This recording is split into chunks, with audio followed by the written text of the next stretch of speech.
திரிபுரா மாநிலத்தில் கடந்த 4 நாட்களாக பெய்த மழையால் பல்வேறு பகுதிகள் வெள்ளக்காடாகின. வீடுகளுக்குள் முடங்கியவர்களுக்கு ஹெலிகாப்டர் மூலம் நிவாரணப் பொருட்களும் வழங்கப்பட்டன.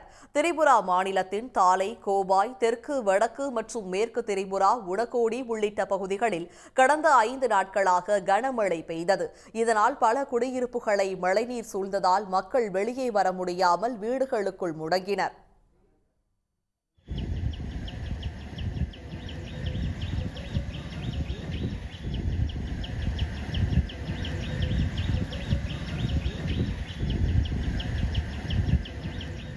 கனமழை காரணமாக 1,00,000க்கும் மேற்பட்டோர் வீடுகளை இழந்து தவிக்கும் நிலையில் 65,000த்திற்கும் மேற்பட்டோர் பாதுகாப்பான இடங்களுக்கு மாற்றப்பட்டுள்ளனர்.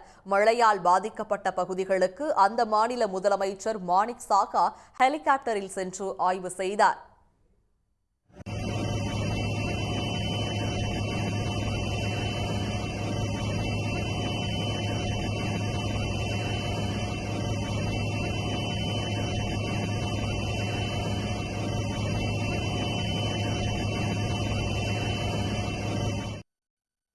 வெள்ளம் சூழ்ந்துள்ள பகுதிகளில் இந்திய விமானப்படையின் ஹெலிகாப்டர்கள் மூலம் நிவாரணப் பொருட்கள் வழங்கப்பட்டு வருகின்றன.